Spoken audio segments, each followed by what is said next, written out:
Bienvenue dans La Leçon, le podcast sur l'art d'échouer. Cette semaine, je suis ravie de recevoir Angèle Ferrumag, naturopathe, précurseur dans l'art de cuisiner bon et sain. Angèle est aujourd'hui incontournable avec son service de traiteur La Guinguette d'Angèle, son épicerie, ses masterclass que vous pouvez retrouver sur son site internet. Vous avez très certainement déjà eu un de ses livres entre les mains, vous l'avez peut-être vu orchestrer le repas dans l'émission C'est à vous sur France 5. Mais alors, grande question, est-ce que vous l'auriez imaginé cancre à l'école, vous? Grande question, parce que moi, non. Et pourtant, ça va être le point de départ de cet épisode. J'adore entendre les histoires comme ça parce que tu vois, c'est quand on te fout la pression en quatrième en disant comment ça tu ne sais pas ce que tu veux devenir. Tu vois? Ma quatrième que j'ai faite plusieurs fois, oui, je vois très bien, ouais. Oh putain. Ah ouais, c'était dur. Toi, c'était tu dur étais pour moi. dyslexique? En fait, j'étais très très dyslexique et je crois que je le suis encore un peu. Et je le savais pas et personne le savait, donc je pensais juste que j'étais très très conne. Bah c'est logique de se dire ça à l'époque où. Ouais, exactement. Et puis donc les profs, j'arrivais pas à lire, j'arrivais pas à écrire, donc j'ai développé un nombre de stratégies parallèles, pas possibles, genre d'apprendre par cœur et tout.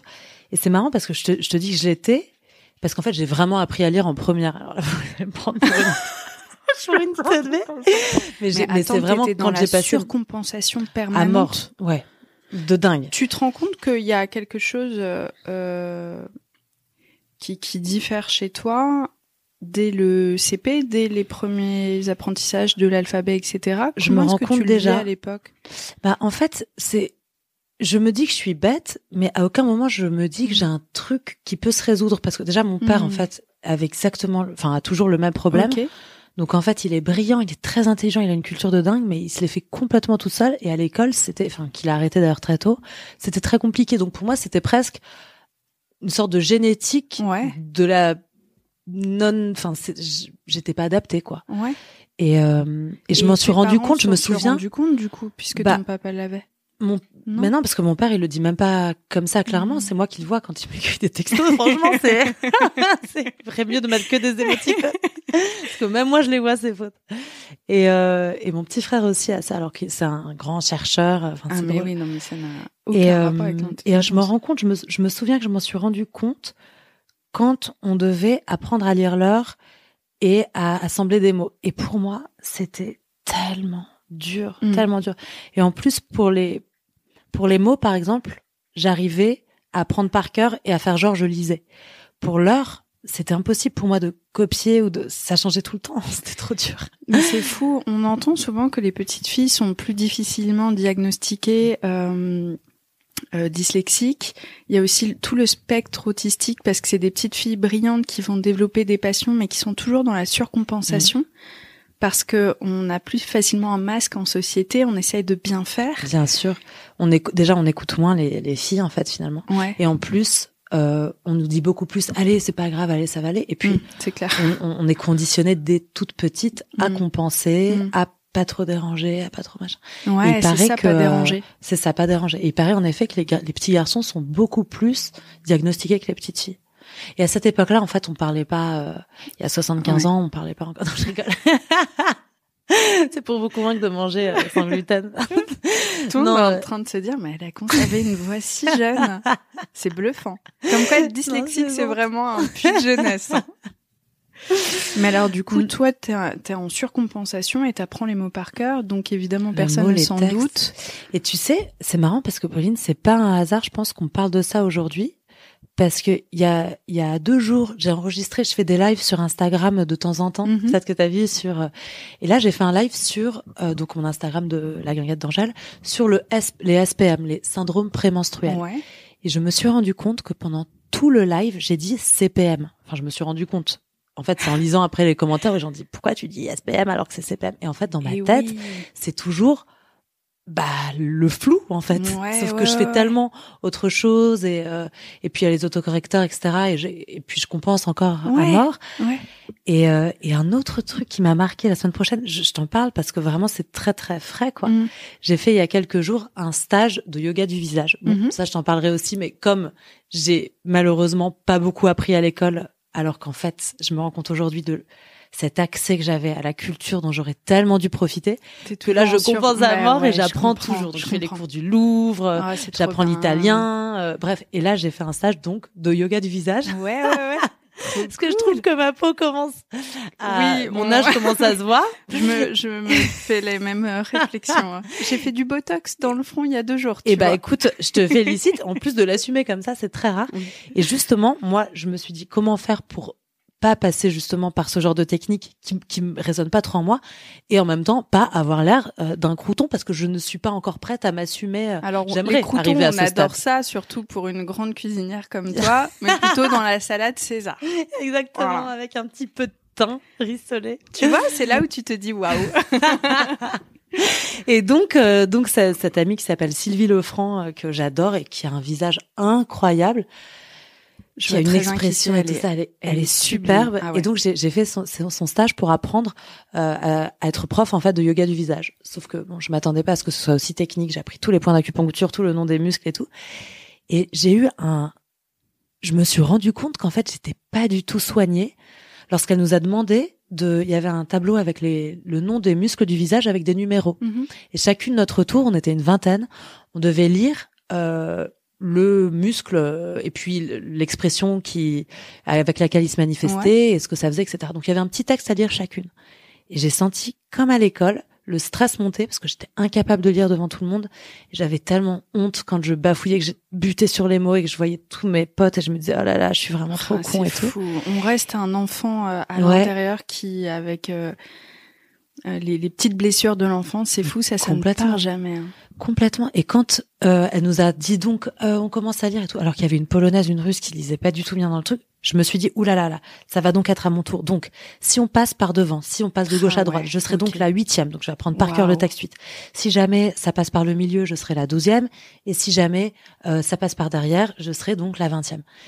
En gros. Et donc, je n'écoutais pas ce que disaient les autres, et j'étais là à relire ces textes pour que quand ce soit à moi, je puisse le dire de façon fluide, sans problème. Ouais, ce truc de surcompensation, il est toujours là. Mais c'est fou. C'est encore là, quoi. Encore bien présent, c'est tellement ancré finalement. que tu te rends même plus compte. C'est un mécanisme juste inconscient. Mais en fait, c'est qui je suis. Et j'imagine presque pas tellement la vie autrement, quoi. Je sais que j'ai des blocages administratifs, patati patata, et finalement, c'est qui je suis. Enfin, je sais pas, c'est pas à toi que je vais apprendre. Je trouve ça vachement intéressant parce que justement, t'es en train de dire, oui, il y avait une Russe, une Polonaise. À quel moment tu les juges pour ça? Tu vois? Ouais, c'est clair. Qu'est-ce qu'on est dur avec soi, franchement. Ouais. Ça te pousse très certainement à te dépasser et ça va être l'objet de ce podcast, de cet épisode, mais qu'est-ce qu'on est dur avec soi? Surtout quand on pense qu'on ressemble à des croutons, alors que pas du tout. Non, mais c'est vrai. Et d'ailleurs, pardon, j'arrête pas d'enchaîner les anecdotes. Mais j'en profite, j'ai pas vu ma psy depuis un moment, alors je vais t'utiliser. Elle m'a payé en mousse au chocolat, elle a tout compris. Franchement, elle a tout compris. Non, mais récemment, j'ai fait on a fait une grosse fête pour le baptême de nos filles avec mon copain. Et donc c'était super beau, c'était hyper naturel, frais, décomplexé, il y avait du gospel et tout ça. Et il y a Émilie Guelpa, qui est la photographe de mes livres, qui est venue m'offrir en fait de faire des photos pendant tout ce moment. Et sauf que bon, c'était il y a un an, mais enfin donc j'ai dit récemment, mais c'était il y a un moment. Mais en fait, elle m'a envoyé les photos récemment parce qu'elle a eu plein de boulot et tout ça. Et donc je reçois les photos, donc presque un an après. Et là, j'envoie à tout le monde les photos les photos pro, quoi, trop belles, retouchées et tout le monde sur leur 31. Et franchement, j'ai passé 1 heure à envoyer les photos à tout le monde. Et j'ai reçu une 15aine de textos en disant, oh là là, je suis tellement moche. Oh, le bourrelet. Oh, ma ride. Oh, je t'en supplie, efface ça. Et il n'y a pas une seule personne qui m'a dit, waouh, merci, super. Et je me suis rendu compte à quel point, sur des photos que moi, je trouvais belles. Enfin, donc, en fait, on est perçu. En vrai, la clé, et là, je parle de yoga du visage, on parle de botox et tout. On le sait que la clé, c'est de s'assumer et de s'aimer. Et qu'en fait, la beauté, c'est le rayonnement. Et qu'il y a que ça, en fait. Qu'une nana, qu'elle soit petite, grosse, boutonneuse, qui est bien dans ses baskets, qui respire la vie, qui rayonne, ou une vieille dame toute ridée qui a vécu, à qui on a envie de demander son histoire, etc. Par rapport à une femme sublime en plastique qui, en fait, qui nous intéresse pas, en fait, la clé, c'est vraiment ça, le rayonnement, c'est l'amour qu'on a pour soi. Et je sais que c'est dur, moi, la première, je fais des stages de yoga du visage. C'est le truc d'une vie. Mais tu vois, en parlant de psy, ma psy, elle m'avait dit un truc qui m'avait vachement marqué. je sais pas vraiment pourquoi on était arrivé à ce sujet-là, mais j'avais dû lui dire que je me trouvais moche en ce moment. Enfin, je sais plus trop.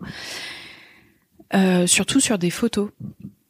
Et elle me disait, mais Pauline, quand vous vous regardez dans le miroir, vous n'avez pas une expression que vous n'avez pas la même expression que vous renvoyez aux gens. C'est-à-dire que quand on se regarde, on a la tête très concentrée, on scrute son œil, sa bouche, on fait la tronche, quoi. Or, quand on parle à quelqu'un, on s'illumine, on est plein d'expressions, on sourit naturellement, on connecte avec les yeux. Donc en fait, l'image qu'on regarde dans le miroir n'est même pas celle qu'on renvoie aux autres, tu vois. Ouais, c'est vrai. Et j'ai trouvé ça très juste et ça a changé ma perception de mon regard sur moi-même parce que je me suis dit, même quand on se prend en photo en selfie, on ne ressemble pas à ça dans la réalité. On est un être animé. Ça, c'est vrai. Après, moi, je t'avoue, je me trouve beaucoup mieux quand je me mate et que je fais la belle devant mon miroir que quand je suis prise par surprise en train de boulotter dans un coin. C'est certain. C'est certain. Mais tu vois, quand je te parle, c'est beaucoup plus charmant que quand t'es dans le miroir en train de faire tu vois ce truc-là. Moi, en tout cas, ça m'a marqué. Mais clairement, oui, sur les photos, j'ai eu des photos l'année dernière où on m'a envoyé les plus belles photos de moi et j'étais là, waouh. Donc ça, c'était le haut du panier. Il y a une photo, je mange un blinis, j'ai la bouche pleine et on m'a montré cette photo-là en disant ce sont les meilleurs de toi, tu vois. Donc j'étais là, waouh. Ok. Mais en tout cas, ouais, ce truc entre ce qu'on regarde, ce qu'on voit, ce que l'autre perçoit, c'est sans fin. On le sait, on l'entend beaucoup, mais on est évidemment très très biaisé avec les filtres et la surreprésentation de soi ça, aujourd'hui et tout ça. Et tu vois, je le dis en faisant du Botox. Moi, j'ai pas du tout de problème avec ça. Je sais que je vais vieillir, c'est un fait. Mais j'ai envie de bien vieillir et moi, je le fais au niveau de la ride du lion parce que je trouve que cette ride-là, elle est pas joyeuse, tu vois. C'est pas une ride d'expression.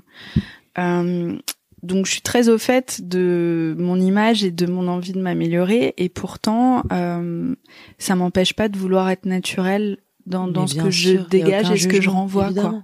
Il y a aucun jugement. Et puis déjà, je trouve que tu le dis, et ça c'est très rare parce que je pense que les personnes qui voient ton visage, sur les podcasts, on peut pas te voir, mais t'es magnifique. Et c'est vrai que franchement, c'est un peu lâche. Les filles qui font plein de trucs, qui dépensent une fortune et qui disent mais moi c'est naturellement, j'ai juste un petit peu de jus de frais, de jus de céleri. Non, je mets de l'huile d'olive sur mon visage. Oui, c'est dit Gilo. Non, franchement. Gilo, 50 ans. Gilo, t'es une mytho. Franchement, si tu viens, on va te mettre la tête au carré. Dis-nous que tu mets du Botox. Reviens dans le bloc, en fait. Et tu vas voir comment ça va se passer. Non, mais c'est hyper agréable. Et je trouve que ça fait partie aussi de tout ce qu'a engendré le mouvement MeToo, de la libération de la parole, de l'inceste, de tout ce dont on parle enfin aujourd'hui. Et de cette sororité aussi qui gronde. En fait, on parle des choses. C'est le secret pour pas qu'on complexe, pour pas qu'on, fait, on dit les choses. On est, on n'est pas là pour se juger, pour se mettre la tête dans l'eau. C'est fini ça. It is so 2000.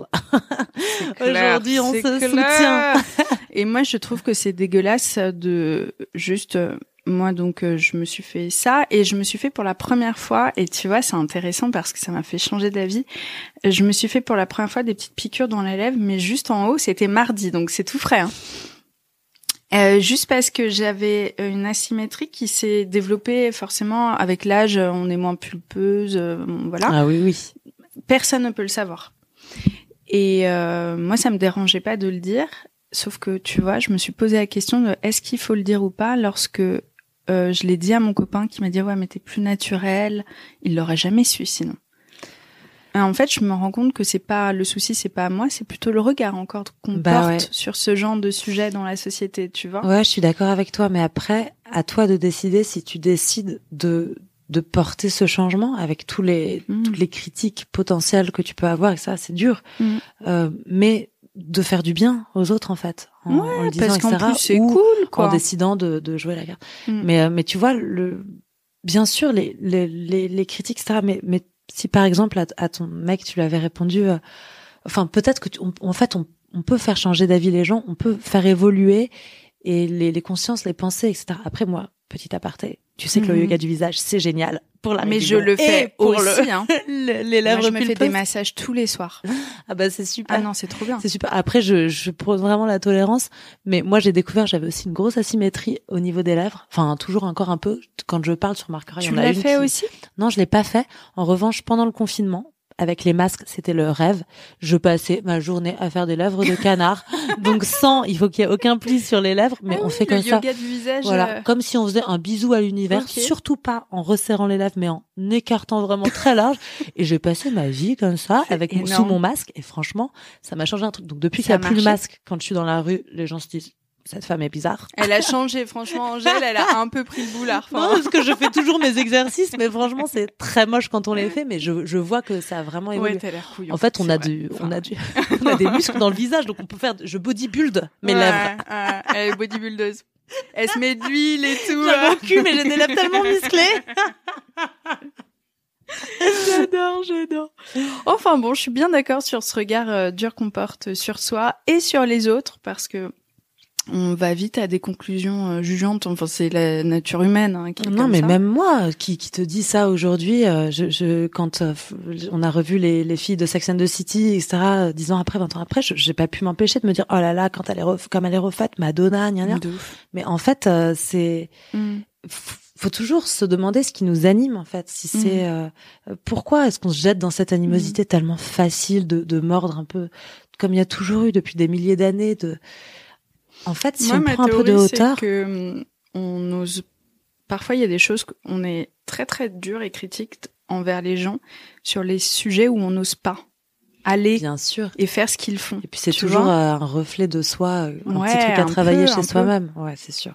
Bon, allez, on revient en arrière, on rembobine et on revient à ce moment où tu te dis, ok, faut que je fasse genre pour continuer à passer et qu'on me grille pas.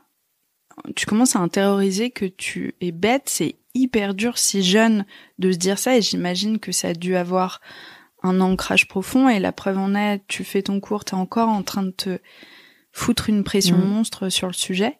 Comment est-ce que tu fais lors de ta scolarité? T'as dû perdre confiance en toi à cause de ça, non?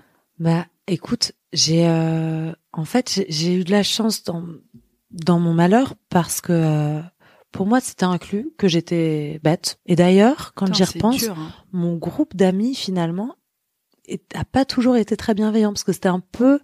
Après, je jouais aussi ce rôle-là, mais c'était un peu mon rôle, tu vois. J'étais la gamine. Mais par contre, j'ai compensé à mort en faisant des conneries, en rigolant tout le temps, en étant hyper joyeuse, en organisant toujours les fêtes, en étant toujours prête à faire des trucs. Donc en fait, j'adorais aller à l'école pour retrouver mes potes. Et en fait, on a fait une sorte de cap ou pas cap qui a dû durer 10 ans avec des amis. Waouh. Même Marion Cotillard a pas fait ça dans le film.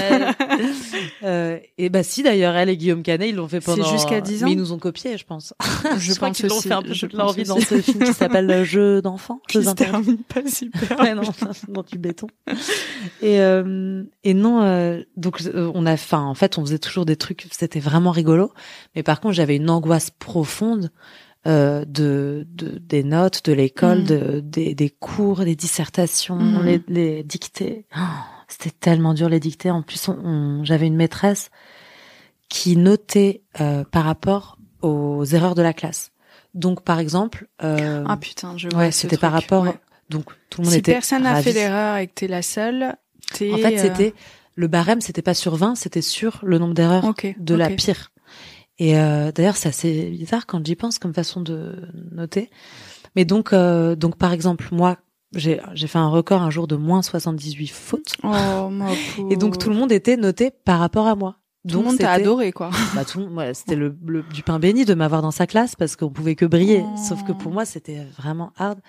Et un jour, j'avais copié sur ma... Ouais, c'est hyper humiliant, c'est hyper public. Mais j'avais appris à retourner le truc en faisant genre, c'était cool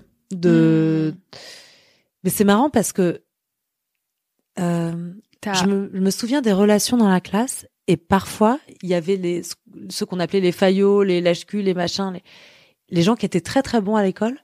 En fait, moi j'avais un instinct de protection pour eux, parce que je trouvais que les les humilier pour leur, enfin c'était horrible. Je sais pas si tu vois, t'as dû en avoir dans la classe des têtes d'ampoule en gros qui se font un peu bisuter, tu vois. Et ça c'est un truc qui m'horripilait parce que c'était génial en fait d'être eux, qu'il y avait aucune, enfin j'avais beaucoup d'admiration. Moi, pour moi c'était des héros quoi. C'était les vrais cools. Ouais, et puis dans les deux cas, vous étiez jugés non pas sur votre personnalité mais sur vos notes et c'était un sujet sensible. Ouais, peut-être. Ouais. Et donc cette prof, les dictées c'était le jeudi et pendant presque 1 an je suis pas allée en cours le jeudi. Et cette prof, je sais pas si je dis son nom aujourd'hui, je pense pas qu'elle écoute des podcasts. Muriel, c'est ça, Ladrière. Je ne pousse pas à la délation. Ouais. Non, parce que je l'ai revue après, je me suis rendu compte que je m'étais quand même calmée. Où les profs te marquent en bien et vraiment en mal aussi, et ça c'est des trucs qui restent aussi. Ouais, c'est dingue, clair. C'est sûr. Et cette prof m'avait écrit Angèle a la maladie du jeudi, je sais pas trop quoi, elle avait grillé quoi, que c'était clairement que je séchais. Et elle aussi, c'est vrai, elle m'avait dit ce genre de truc, genre vous finirez caissière. Ouais, c'est ça.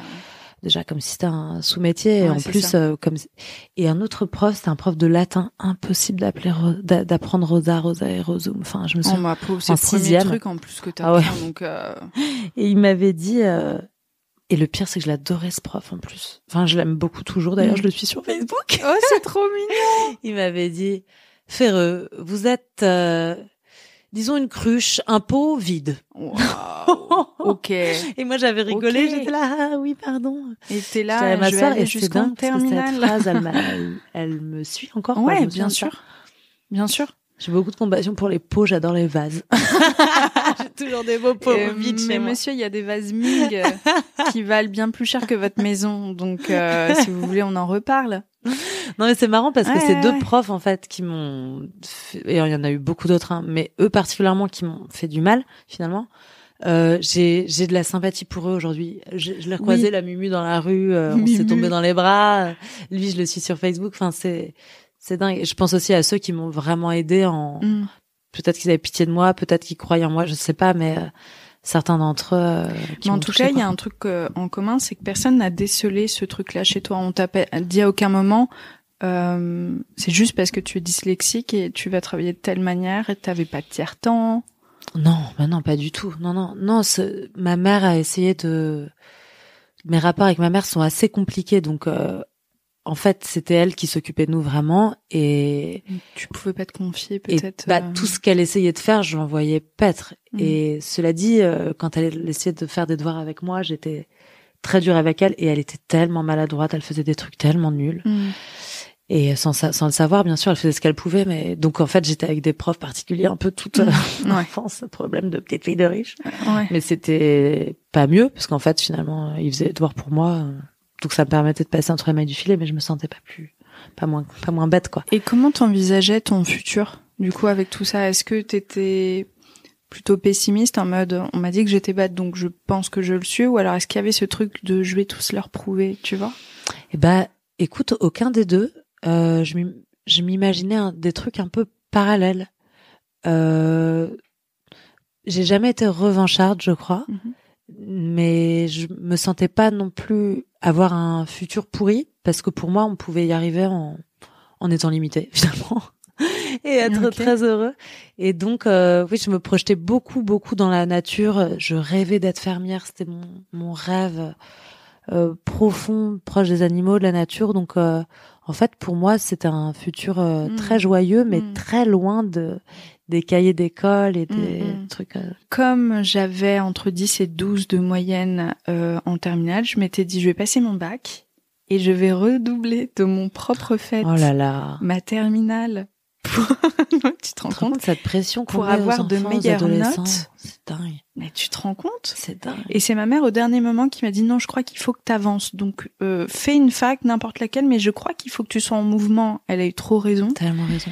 Parce que moi j'étais décidée selon un système qui n'est même pas en fait Pauline, moi ce qui me fait de la peine, tu vois, quand j'entends ça et même quand je quand je vois aussi ce qui se passe aujourd'hui avec la détresse un peu psychologique dans laquelle sont les ados et tout, c'est que les parents sont évidemment responsables mais aussi victimes de cette société, c'est que à quel moment on a fait croire aux enfants et aux êtres humains que le succès, qu'une vie réussie, c'était une vie avec de l'argent ou de la fame, ou à quel moment c'est le baromètre de une vie réussie, c'est quelqu'un d'épanoui, c'est tout.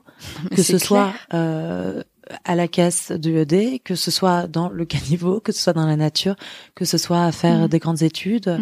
En fait, c'est un chemin tout tracé, n'est aussi successful qu'il soit, pardon pour mon anglais, n'est pas une réussite. Pour moi, la réussite est juste l'épanouissement, le bonheur personnel. Si t'es bien dans tes baskets, il y a que ça en fait. Peu importe, moi je mettrai jamais aucune pression à mes enfants sur l'école s'ils veulent arrêter tôt, s'ils ont. Par contre, je les amènerai dans leur passion à fond. S'il y a quelque chose qui leur plaît, une fibre, que ce soit l'électricité, la plomberie, enfin en fait je m'en fous, j'ai pas de jugement de valeur quoi.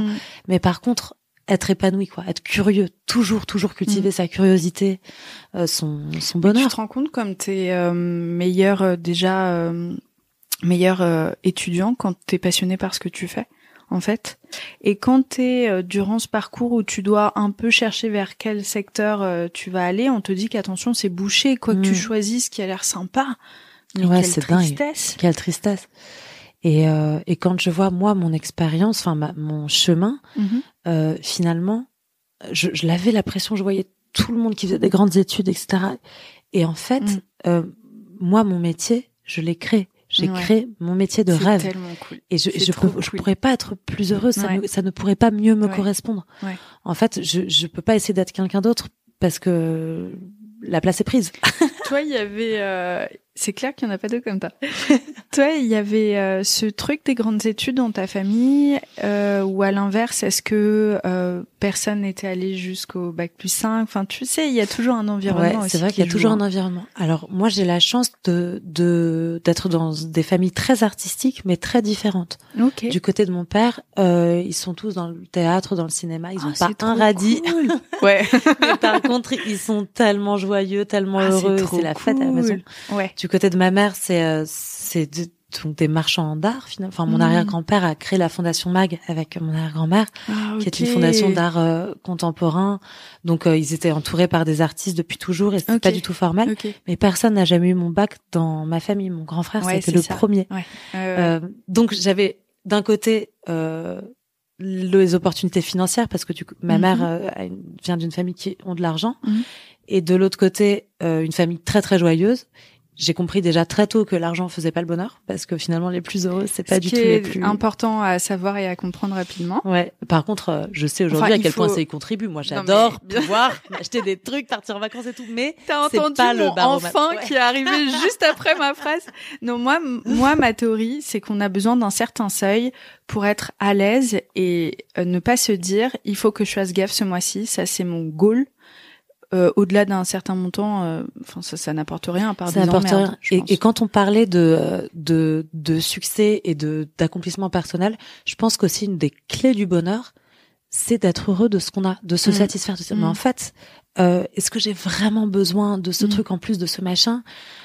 En fait, je suis bien, je suis tellement riche d'être en bonne santé, je suis tellement riche d'être entourée des gens que j'aime, je suis riche d'avoir un toit, je suis riche d'avoir à manger. C'est une richesse énorme. Si on te donnait 45 millions d'euros aujourd'hui, mais que tu devais mourir demain, tu les prendrais pas.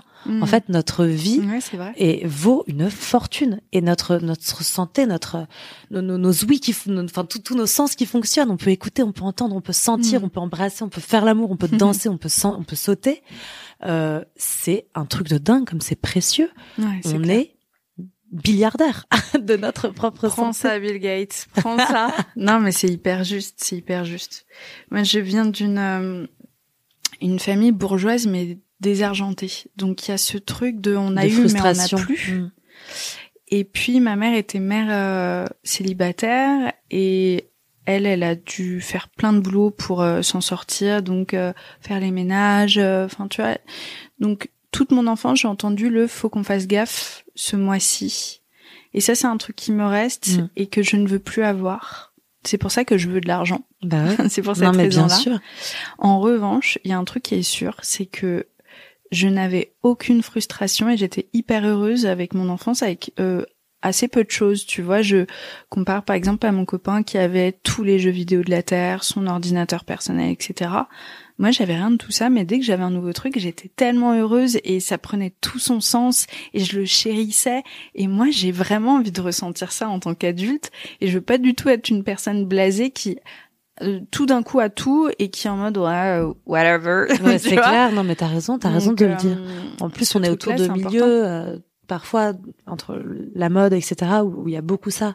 Et c'est un peu le standard d'être neutre, de s'émerveiller de rien, de ne pas être curieux et tout. Ouais. Mais si je peux me permettre encore une petite anecdote. Ah ouais, j'adore. Tu pourras en couper parce que j'en ai marre.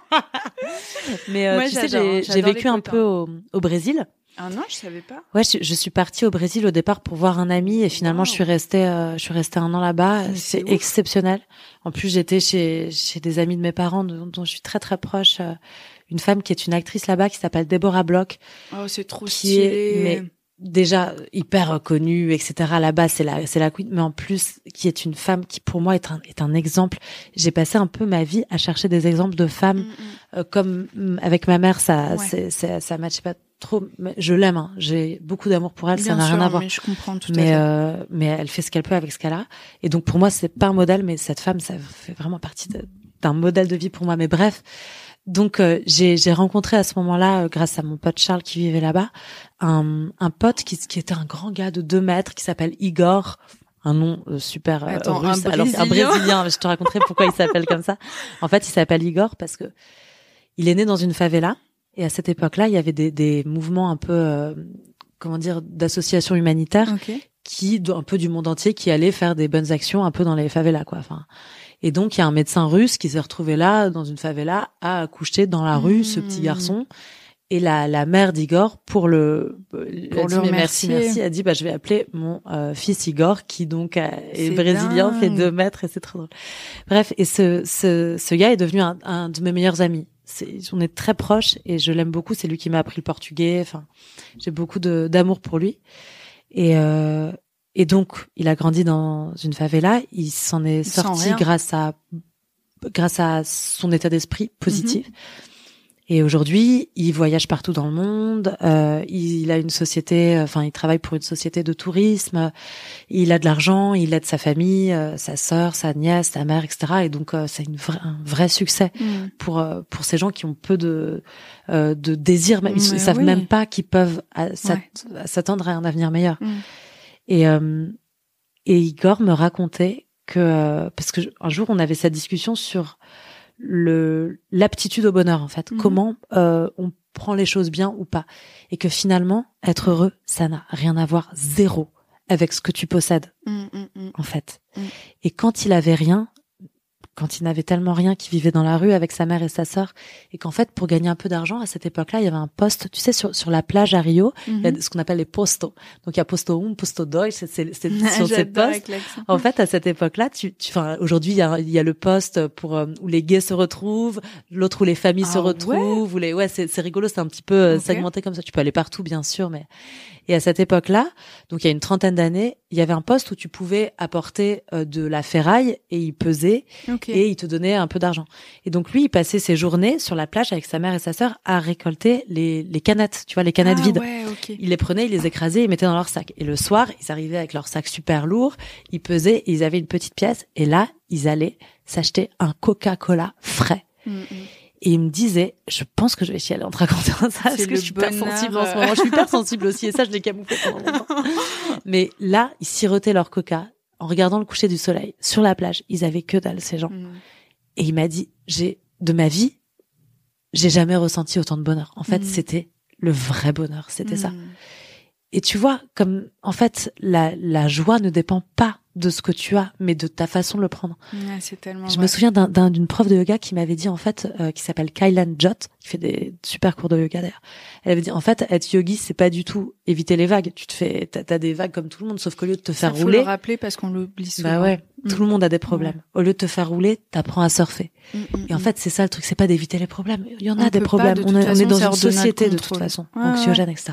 Mais par contre, apprendre bien les choses, à surfer, et puis à réaliser quand on vit un moment de joie, à le prendre comme un cadeau de la vie, comme un moment de grâce, tu vois. Ça c'est un vrai cadeau, quoi. Moi, un truc que je fais, c'est que je me fais une bibliothèque à bon moment. Dès que je veux un bon moment, je prends conscience durant ce que je vis. Genre, tiens, là, je suis vraiment bien, je suis vraiment heureuse. Je le mets dans ma tête et quand ça va pas, du coup, je peux réouvrir cette bibliothèque pour essayer de le ressentir physiquement. Tu vois, c'est super. Ce truc, je vois. Et je suis, alors, c'est évidemment incomparable, mais tu vois, j'invite tout le monde. C'est un peu ringard la rando pour les jeunes. Moi, c'est ma vie, mais parce que mon père m'a amené en montagne et sinon, je pense que j'aurais peut-être pas du tout aimé. Et il y a un truc que tu réalises quand t'es au sommet d'une montagne et que t'as juste ton paquet de gâteaux ou ton sandwich, ta bouteille d'eau, tu n'es jamais aussi heureux. Il y a un sort de truc qui est indescriptible alors que tu as ton petit sandwich, que t'es assis sur une pierre et vraiment. Et tu n'as besoin de rien de plus. À plénitude totale, quoi. Et tu vois, ça me fait penser, ce que tu me racontes sur la rando et l'anecdote de mon ami Igor, il y a quand même un point commun, oui, mais aussi de mériter quelque part. Tu vois, d'un accomplissement, d'une satisfaction. Ouais. En fait, on peut pas tellement s'attendre à recevoir comme ça sans. Mais par contre, quand on fait une action et qu'après on est fier de nous, c'est hyper gratifiant en fait, et on sent presque dans toutes nos cellules une sorte de, tu sais, qui pétille de joie, de satisfaction. Et je pense que c'est aussi le regard qu'on porte sur nous à ce moment-là, de fierté. C'est vachement intéressant. Ça rejoint ce que dit Charles Pépin, qui a écrit d'ailleurs un livre incroyable sur l'échec, les vertus de l'échec. Dans son livre sur la confiance en soi, il raconte que la première étape pour réussir à gagner confiance en soi, c'est d'accomplir avec ses mains, de faire des tâches même simples jusqu'au bout et de les terminer. Et ça, c'est un truc qui corrompt un peu le cerveau à penser que ça, c'est une évolution vers le bien et donc de plus de confiance en soi. C'est sûr. Et donc c'est vrai, t'as raison. Ouais, c'est parce qu'on a accompli un truc et qu'on le termine et qu'on réussit, qu'on a un shot de bonheur. Ouais. Hyper intéressant. Et en parlant d'échecs, en ce moment, à la Guinguette, là, j'ai fait des gros travaux, il y a eu le Covid, etc. Bref, on est arrivé à un moment où la trésorerie, c'était une catastrophe. Et mon binôme, qui travaillait avec moi, a décidé de partir à ce moment-là. Et son binôme à elle, a fait une grosse connerie, donc elle est partie aussi. Et en fait, tout d'un coup, je me suis retrouvée, alors que depuis 4 ans, je regardais pas les comptes une seule seconde et tout, à mettre les mains dans le cambouis, heureusement accompagnée par ma tante qui est venue dans la boîte m'aider et tout. Et en fait, c'est vraiment un truc qui me répulsait, tout ce qui est administratif et tout ça, je ne voulais pas en entendre parler. Et ben finalement, en fait, c'est hyper gratifiant. Et des problèmes, il y en a, mais je te raconte même pas. À l'appel tout à l'heure, t'as vu, j'ai annulé le podcast parce que j'ai eu un contrôle d'hygiène au moment où j'étais en train de venir, donc j'y suis retournée. Je blaguais en disant que si le contrôle d'hygiène venait ici, le podcast s'arrêtait. Donc voilà, ça vous dit tout ce que vous avez besoin de savoir. Heureusement, ça s'est très bien passé, mais en fait, et là, problème sur problème, des trucs, mais t'as pas idée, des histoires de bail et tout, enfin des trucs pas possibles. Et ben, je suis hyper heureuse en fait. Il m'arrive de loin, on pourrait se dire oh là, tout se passe mal, les trucs, enfin honnêtement, je te passe les détails administratifs, mais il y a une sorte de catastrophe. Bah parce que je fais tout simplement. Ouais. Et je pense que c'est un peu le mal de notre génération. De le syndrome Netflix, Deliveroo. C'est qu'en fait, on pose nos fesses sur un canapé et on nous sert tout et on prend et on prend et on prend. Et en fait, est-ce qu'on est vraiment heureux quand on passe une soirée sur Insta à swiper ou alors sur Netflix à se binge-watcher ou sur, enfin, tu vois, à se commander de la bouffe qui a été faite par quelqu'un d'autre, qui est vraiment de la bouffe par des gens mal payés et tout ça. Est-ce que c'est gratifiant vraiment? Moi, je le fais de temps en temps. Ça m'arrive. Je suis pas du tout parfaite. Ben, ça me rend pas heureuse. En revanche, dans mon emploi du temps de dingue, trouver un moment. Fournirait sur Netflix. Ah ouais, tu vois. En plus, on regarde toujours des trucs qui nous font du mal. Ah ouais, non mais c'est clair. Et ben en fait, faire à manger, même pour soi, s'honorer, tu vois, se respecter. Et vraiment, quand on fait ça, on se respecte pas en fait. Et ben agir, c'est donner l'occasion à notre être, tu vois, pas palpable, subtil, d'être gratifié. Et donc, en fait, on a tout tellement facile aujourd'hui, mais en fait, on doit faire de ses mains, que ce soit de la poterie, de la cuisine, même le ménage. Franchement, ça fait du bien de faire le ménage. Moi, dès que je m'engueule ou que je truc comme ça, j'utilise le ménage comme des fouloirs. J'aimerais bien. C'est très bizarre, mais moi, c'est mon cas. Donc, il faut que je m'engage assez régulièrement pour garder un appartement convenable. Mais par contre, la cuisine, t'as trop raison. Moi, j'étais pas du tout cuisinière. J'ai fait, figure-toi, un sponsor 1 mois avec HelloFresh il y a 2 ans. Et bam, maintenant, je paye toutes mes petites box. Non. Si. J'ai découvert la cuisine et c'est vrai qu'il y a rien de plus magique que de prendre le temps de cuisiner et d'être avec son petit plat et de déguster quelque chose qu'on a fait soi-même. Mais quelle fierté. C'est précieux. Ouais, quelle fierté. Précieux.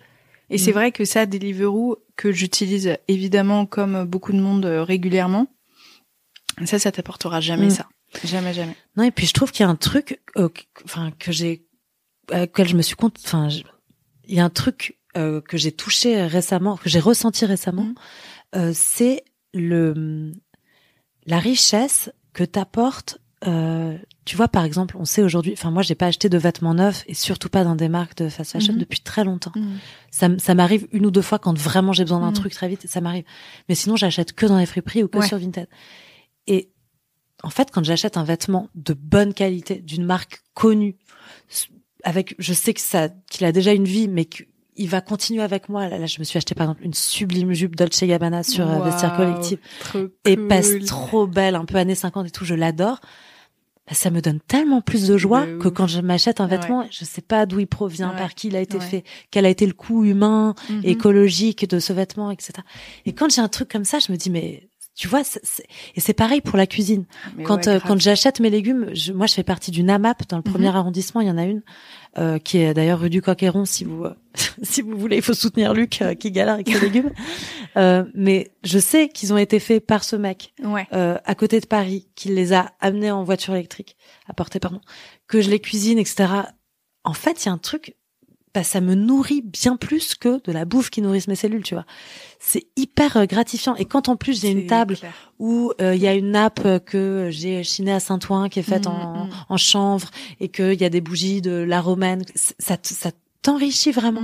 Et je crois de plus en plus à ça, au fait que le respect de soi et aussi la façon dont on est perçu, mais avant tout la façon dont nous on se perçoit, c'est dans les moindres détails de notre vie, tu vois. Ah ouais, c'est dans le fait de pas mal se saper, même quand on est tout seul, de se laver, de se laver les dents, de se laver les cheveux, de se démaquiller le soir, de prendre soin de soi, de sa peau. En fait, c'est tout. C'est la vie. De respecter les gens, de se respecter soi. Et tu sais, Pauline, moi, je me suis rendu compte vraiment de ça pendant la pandémie. C'est qu'en fait, prendre soin de soi, c'est un acte citoyen. Parce qu'en fait, aujourd'hui, je sais pas combien de milliards la Sécu paye pour les maladies chroniques qui sont liées à la pollution, à l'alimentation, etc. En fait, déjà, on coûte à notre société de l'argent si on est en mauvaise santé, mais aussi on est un poids pour nos proches, pour notre famille, pour en fait prendre soin de soi, c'est un acte citoyen. Être en bonne santé, déjà parce qu'on n'est pas un poids pour les autres, mais en plus parce qu'on est en capacité d'aider les autres. Et on parle souvent de ça dans tout ce qui est Kundalini Yoga et tout, mais de la métaphore du masque dans l'avion. Tu sais, quand on est dans l'avion, on dit d'abord vous mettez votre masque et ensuite vous mettez aux enfants. Bah oui, qui tu peux aider quand t'es en train d'agoniser? Alors que quand t'es en bonne santé, quand tu prends soin de ton corps, de ton psychique, de tout ton être, là tu peux aider. Tu peux faire partie d'associations, tu peux diffuser des messages qui font du bien aux autres, tu peux élever tes amis, ton mec, tu peux emmener tes enfants vers quelque chose de positif. C'est vachement intéressant. Il y a vraiment eu un shift dans la société parce que tu vois, à l'âge de nos mères et de nos grands-mères, autant les hommes d'ailleurs que les femmes, il ne fallait surtout pas penser à soi. Et c'était, tu sais, la patrie à l'époque, c'était quelque chose qui était beaucoup plus fort qu'aujourd'hui. On ne devait pas dire on devait penser uniquement aux autres et on paraissait absolument, enfin, je sais pas si égoïste, mais complètement. Et même les grands-parents de mes amis qui sont encore de ce monde sont vraiment hallucinés par ce qu'ils pensent être égoïste, tu vois, à notre génération. Et il y a vraiment eu un changement de mentalité. Moi, ça me plaît plutôt, je dois dire. Il y avait du bon à l'époque qui s'est perdu, mais je pense qu'il y a vraiment du bon là-dessus aussi. D'ailleurs, on fait des thérapies pour toutes les thérapies que nos parents et nos grands-parents n'ont pas faites. Donc, remerciez-nous. En un sens, on vous enverra la facture. Moi, j'ai quelques ex à qui je me suis dit, putain, si je leur faisais une facture, tu vois, ils mériteraient de me payer 8-10 séances, au moins. Comment ça a façonné ta manière de te percevoir toutes ces années où tu t'es dit je suis concon, il faut que je surcompense? Plus ou moins bien, parce que socialement ça s'est toujours très bien passé, avec mes amis, etc. C'était toujours bien. Mais par contre, il y a une époque où je pesais 10 kilos de plus. J'avais, tu vois, c'est pour ça que je te parle beaucoup de respect de soi, parce que c'est quelque chose que je commence à mettre dans ma vie, mais qui était pas évident à un moment, de manger n'importe quoi, n'importe comment, de toute façon j'étais un peu con, donc c'est pas grave d'être un peu grosse, finalement c'est pas grave d'être. Et puis je voyais les autres, je les trouvais tellement mieux que moi. Et ça c'est une évolution, c'est un travail, c'est grâce aux personnes que j'ai rencontrées. Puis je me suis aussi prise en main. Enfin, il y a de la survie aussi. On est attiré par ce qui nous fait du bien parfois. Et tu penses que tu t'es pas autorisée à aller vers certains chemins à cause de ça? Est-ce que ça t'a bridée? Oui et non, parce que j'étais dans un milieu où tout le monde faisait des trucs. Je pouvais pas. D'ailleurs, c'est marrant parce que j'ai une copine qui me disait souvent mais tu fais trop bien la bouffe, faut que tu fasses la cuisine. J'étais là, mais être cuisinière, no. Et il y a ta toi du futur qui se fout de ta gueule. Non mais c'est vrai, j'étais là, mais attends, je vais pas être cuisinière. Pour moi, c'était genre cantinière. C'était le vraiment la honte et tout, tu vois, à l'époque. Et donc oui. J'ai commencé plein de trucs. J'ai commencé à faire des études de psycho, à faire des études de médecine. Ah ouais. Et mais c'est vrai que je me sentais, enfin, même quand ça marchait bien, il y avait toujours un moment où mes lacunes, enfin, tu vois, où j'étais incapable de rédiger un truc, ou de toute façon j'allais être pénalisée par l'orthographe. Donc à l'oral, par contre, je brillais toujours. Tu vois, au bac français, j'ai eu 18 à l'oral, 0,5 à l'écrit. Tu vois, pour te donner une idée. C'était vraiment ça en fait mon truc. À l'oral, ça passait, mais par contre, tout le reste. Donc oui, je pense que je me suis. Mais je te dis, ça remonte tellement que je pourrais même pas te dire parce que ça m'a conditionnée. Mais j'aime tellement de choses aujourd'hui. Je suis tellement curieuse. L'histoire, par exemple, tout ce que j'aurais aimé apprendre. J'aimerais tellement parfois retourner dans ces cours d'histoire et réécouter. Surtout l'histoire. Ah ouais, la géo, comprendre mieux la géopolitique, l'histoire de notre monde. Aujourd'hui, j'apprends encore le nom des pays, parfois le nom des capitales, les drapeaux, les départements de la France. Moi aussi, je les ai jamais appris, tu vois. Ouais. Et toi, tu as des enfants? Donc il y a un petit dernier un petit garçon n'est pas en âge de lire encore, je pense, du Baudelaire. En revanche, comment est-ce que tu fais avec tes enfants? T'as décidé d'être quelle maman? Mais écoute, c'est une super question que tu me poses parce qu'au début j'étais que dans l'instinct. Surtout quand ce sont des nourrissons. En plus, j'ai accouché à la maison sans péridurale, etc. Donc j'étais très liée à mes instincts, à mon instinct. Donc de mère, au début, c'est très naturel. Mais en fait, et je t'aurais pas du tout dit ça il y a quelques mois, mais en fait, quand ils grandissent, finalement, je tombais dans la reproduction. Et il y a certaines choses que je faisais mécaniquement, sans m'être jamais posé la question si j'étais d'accord avec ça ou pas, si c'était bien ou pas. Donc, tout d'un coup, leur crier dessus, ou faire du chantage, ou les punir, enfin, des trucs comme ça. Et c'est marrant parce que je parle tout le temps du yoga, vous allez croire que je suis une yogi, alors que pas du tout. Je fais un stage par an, à vrai dire. C'est déjà mieux que moi. Hein. Ouais, non, mais mais moi j'aime beaucoup, notamment le Kundalini yoga, parce que c'est pas juste des positions, ça je suis incapable, mais ça te fait réfléchir. Et je me souviens que donc je faisais un stage avec une amie qui s'appelle Lily Barbery-Coulon, et on était en Grèce, et là elle passe un mantra qui s'appelle le Sherab mantra, qu'on peut retrouver sur YouTube, mais pas sur les plateformes parce qu'il y a pas avec les paroles, je sais pas pourquoi.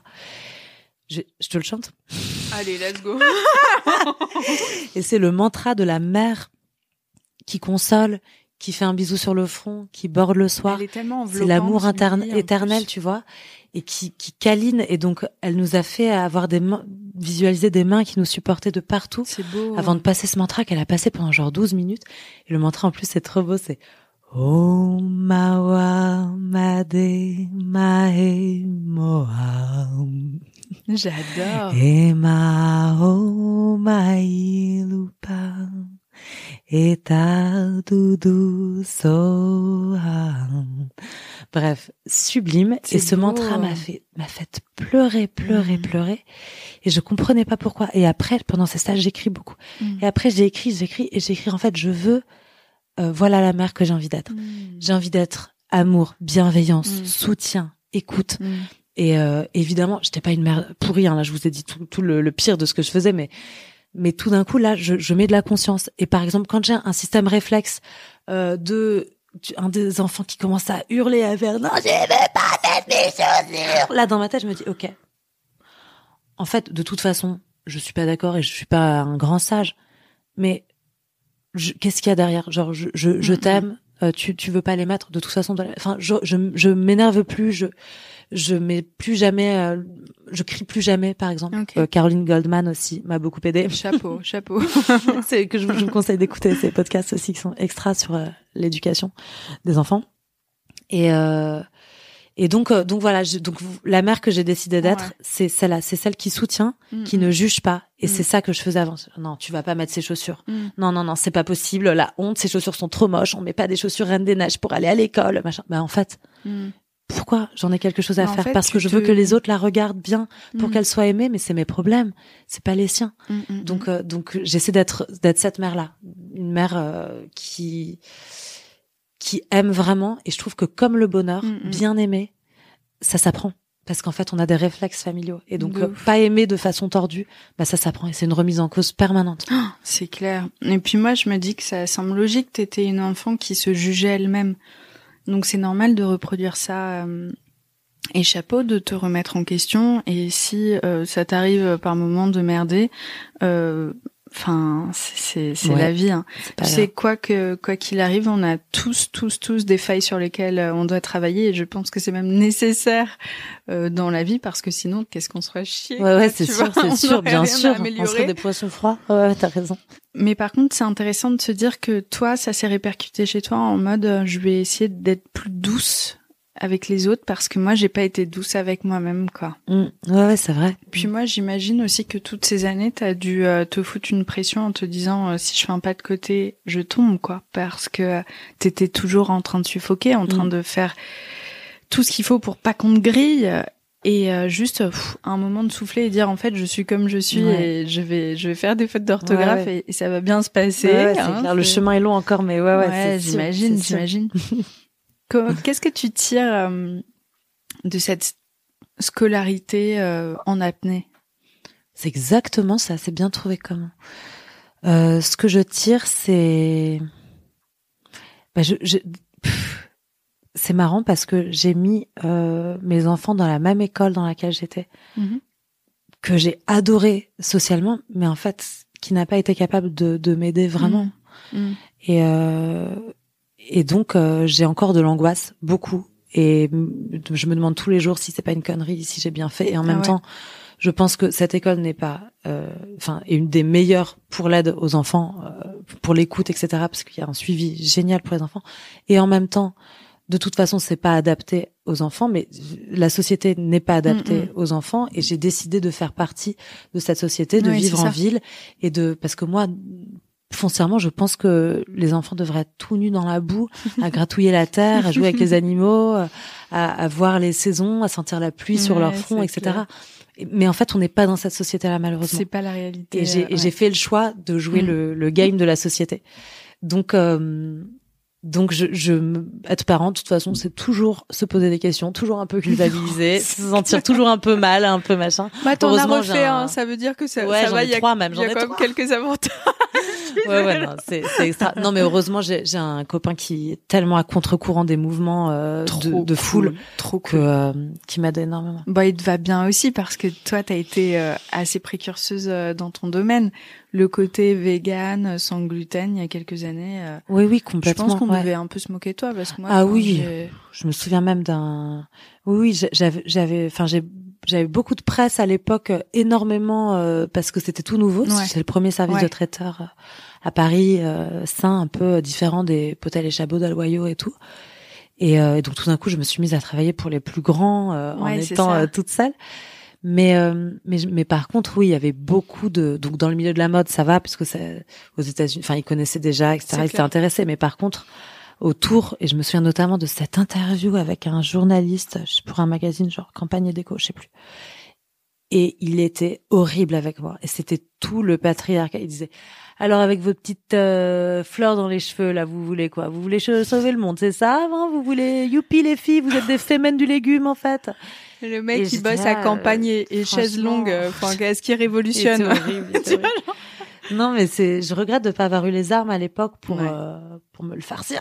Ouais, c'est clair, c'est clair. Parce que c'est pas l'idée, mais pour le faire, c'est questionner quoi. Mais aux légumes, hein, pas à la viande. Ouais, c'est ça. Moi, ça m'agace quand j'entends encore des humoristes faire des blagues sur le quinoa. Je suis là, ça va. Faut péter un coup. Ouais. Par contre, moi, ça me fait. Je pense que c'est vraiment important de rire de tout. Et, bien sûr, complètement. Mais moi, je suis là, c'est bon. Enfin, genre, on est en 2023, ça y est, on a intégré quand même que. Oh, tu Pauline, vois, tu serais étonnée. Ouais, la petite nana dans son 9e arrondissement. Là. On est dans notre microcosme, mais. C'est sûr. Moi, pour des problèmes de santé, j'ai arrêté le gluten. Alors, c'était vraiment le karma, parce qu'avant ça, j'étais là, ouais, le sans gluten, jamais pour moi. Bam! Voilà. Et j'ai encore vraiment, dès que je vais au resto, je suis là, est-ce que vous avez du sans gluten? Mais parce qu'en fait, j'ai des problèmes de santé. Tu te sens, c'est ça. Parce que je me dis tout de suite, je passe pour la connasse, quoi. Mais tu sais qu'il y a une grande partie des personnes qui sont intolérants, cœliaques ou allergiques au gluten. C'est juste l'irritation du côlon. Ouais, et puis du blé de merde aussi. Ah ouais, bah ouais, bien sûr. Écoute, il y a une grande partie de la population qui est sensible au gluten et qui n'ose pas en parler, en fait. Pour ces raisons-là, parce que c'est honteux, parce qu'ils veulent pas déranger, etc. Donc ils sont dans une sorte donc pas diagnostiqués, donc pas remboursés par la Sécu, donc mal suivis et mal dans leur peau, et parce que ça peut faire des inconforts très très multiples en fait, les intolérances au gluten ou les allergies pires. Donc oui, en fait, en parler, mais encore une fois, j'espère que ça tend vers le mieux, mais c'est une clé, quoi, dire parce que ces personnes-là s'isolent beaucoup.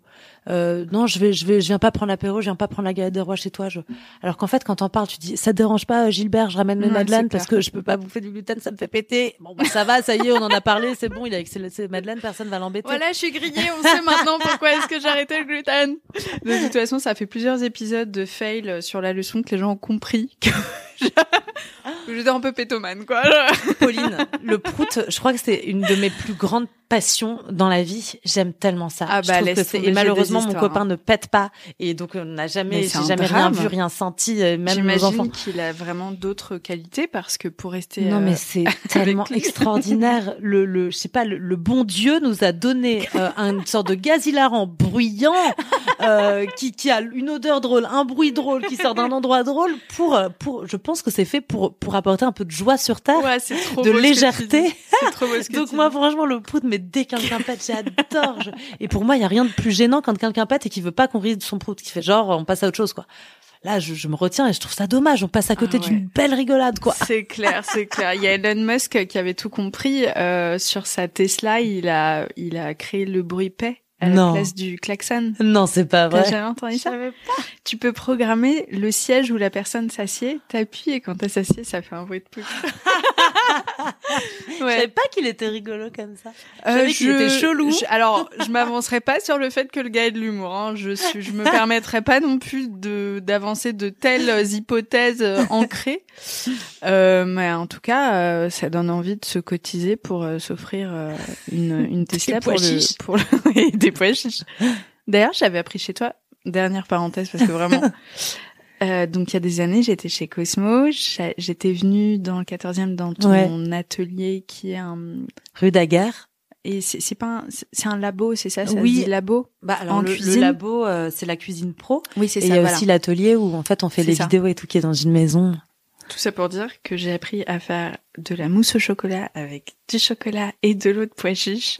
Et franchement, c'est dingue, hein. C'est dingo. C'est tout. Ouais, c'est vraiment trop bon. Je peux dire vite fait pour les auditeurs la petite recette? Ouais. Bah, la recette, c'est 2 ingrédients. Bah ouais, c'est hyper simple. Meilleur bon plan. Donc, les copains, vous achetez je vous fais la version la plus simple, hein, parce qu'évidemment, vous pouvez faire cuire vos pois chiches et tout. Mais vous achetez une boîte de conserve, de pois chiches, déjà cuits.